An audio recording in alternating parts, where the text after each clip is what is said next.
Elhamdülillah Allah dolgoresto yebugo dullah zalra tiyalda raziyalge nijrugo durazili hajashun helul eldo yerugo habiba sol shafa'a şoleshunha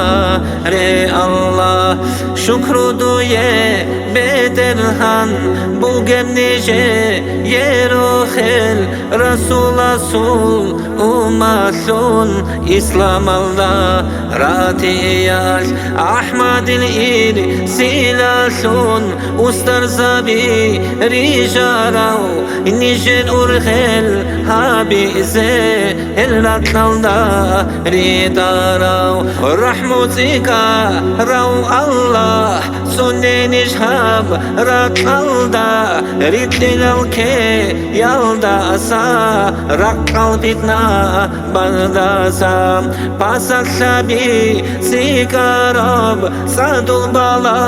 hazdasa dursob rahmu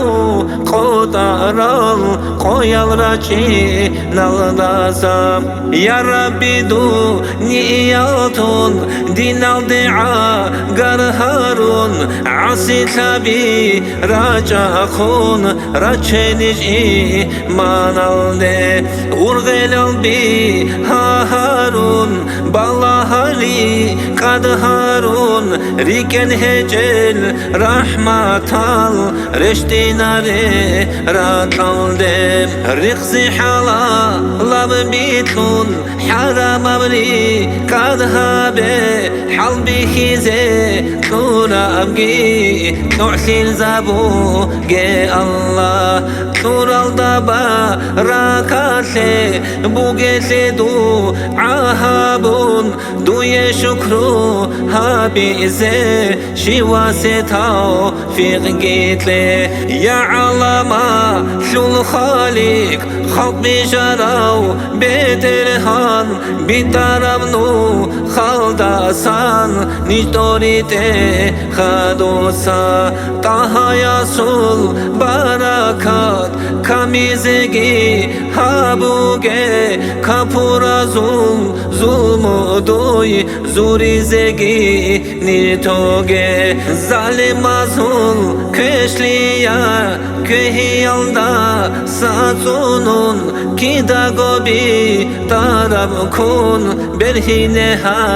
re Allah balahalsa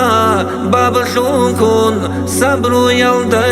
tamuge sanayini matal şun şükru habi zedame şivaseli kam köze köşap teze tavfikun tavbu yalda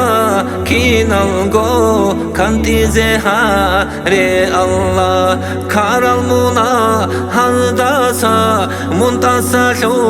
ha Allah mun raziyam gurelda